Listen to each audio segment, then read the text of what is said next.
Behaviors are going to have to change, and this is one thing we're asking companies. You have to force behaviors, and at BlackRock we are forcing behaviors. What we are doing internally is, if you don't achieve these levels of impact, your compensation could be impacted. Okay, you have to force behaviors, and if you don't force behaviors, whether it's gender or race or just any way you want to say the composition of your team, you're going to be impacted. Well, that's pretty friggin' grim. Forced behavior, and they're doing it already. Yes, they are. You know what forced behavior is? Well, take a look at what they've done to people who smoke. Go outside, can't smoke in a park or beach or whatever. Keep the prices going up, and people stop smoking.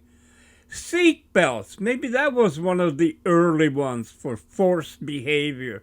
Seatbelts save lives. And, for how many decades people drove without them? And then they came out, and because there were fines associated if you're not wearing it, and shoulder belts were easy to spot, people changed. And now you get in the car and automatically the seatbelt goes on. I mean, this is animal behavior, training people like animals. They get a treat. If it's a seal, it gets a fish, or, lions get a chunk of meat or whatever.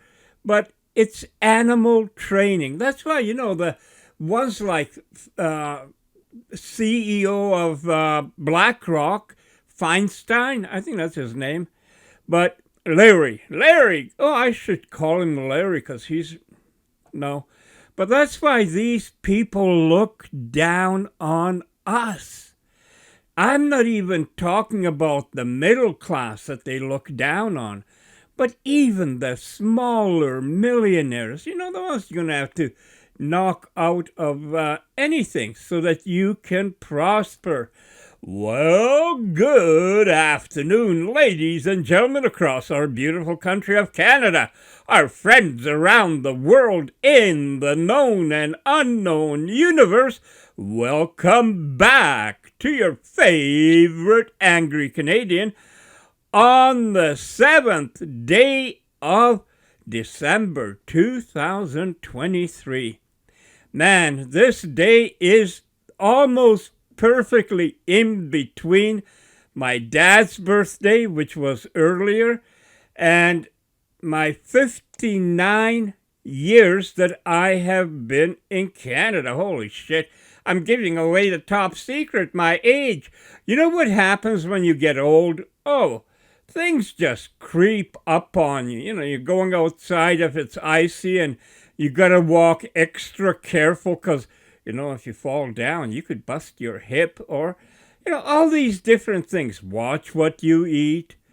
It's just people, as we get old, it's not the new 50, 60, or 50, 40, 30. Our memory goes. I can't even count.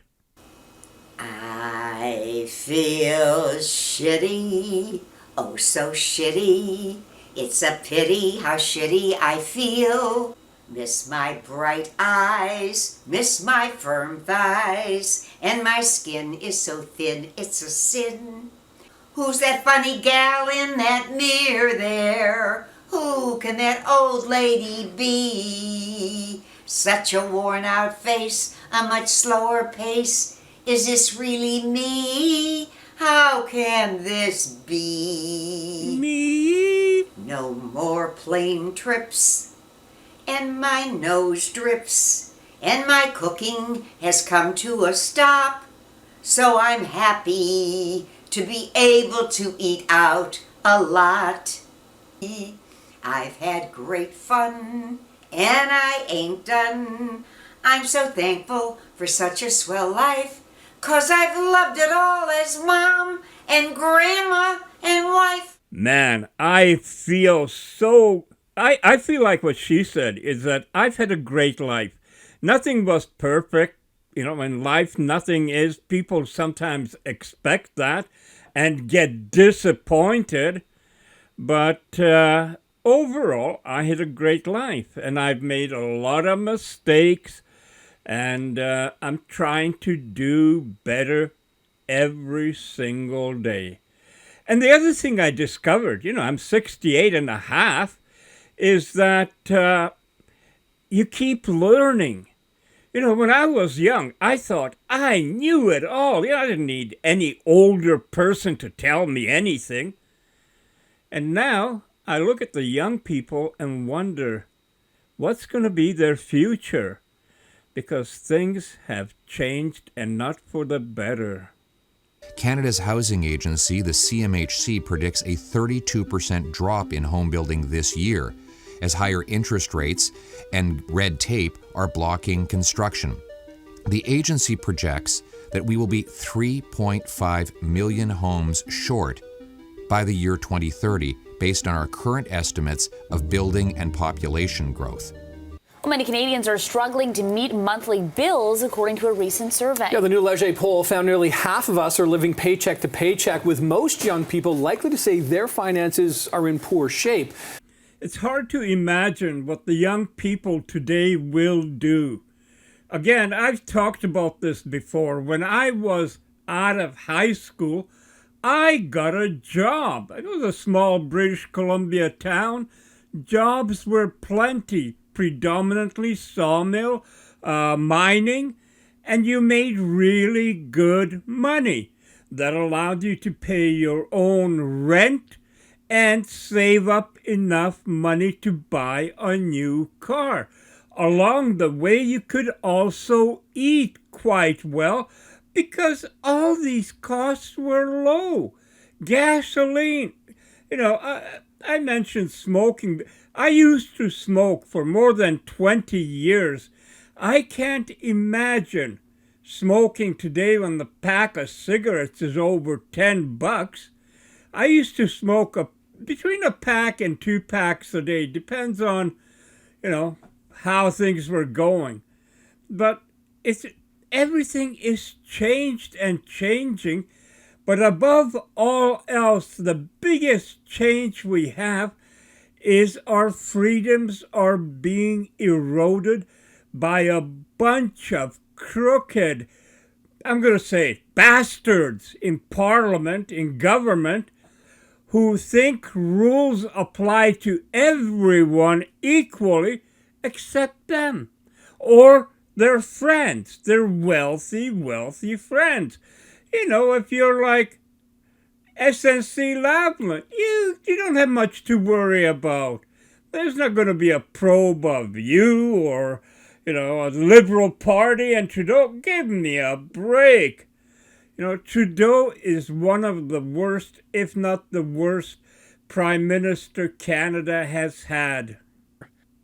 The Liberals have been able to shut down attempts at full transparency and accountability. As long as the NDP props them up, Trudeau's Liberals face few consequences for lack of accountability, but Canadians deserve the full truth, especially in matters with major ethics or legal questions hanging over the Prime Minister's head. Only with transparency about what has been hidden for so long can true oversight and rule of law that Trudeau claims to speak about all the time finally be restored. As more documentation emerges through access requests and committee studies, the Conservatives believe they are uncovering new and damning evidence against Trudeau. But at every turn, the Liberal NDP coalition uses its majority to stonewall and cover up what could be revealed. At a meeting of the Parliamentary Committee on Ethics on Monday, the Liberals unexpectedly shut down plans for the committee to hear from top RCMP officials about why they did not pursue a criminal investigation into Justin Trudeau's actions regarding the SNC-Lavalin affair. The abrupt shutdown has fueled accusations that the Liberals are trying to avoid accountability and transparency on the controversial SNC-Lavalin affair. They are walking out of the room. They're running with their tail between their legs because they're trying to protect a prime minister who refused to release information that the RCMP had requested. RCMP's review was superficial and its decision-making deeply questionable. These concerns were poised to be raised with Duhim and lead RCMP Investigator Staff Sergeant Frederick Pinsent in testimony before the Parliamentary Ethics Committee on Monday. However, the committee hearing was abruptly shut down before Duhim could even deliver his opening remarks. Now, understand this. First of all, those people that left the meeting, they should be fired. That's it. I mean, what the hell are you getting paid for? You know, just to be a face out there? That's what we got, faces. You don't know what the hell they do, why they do, what they don't do. They're just puppets, puppets on a string, and we don't need them. We can't afford them. Now, the second thing is transparency. You know, it's not just a word. It's not a slogan to be, brought up whenever you're in trouble. No, it's something that should be automatic. I mean, the government is us.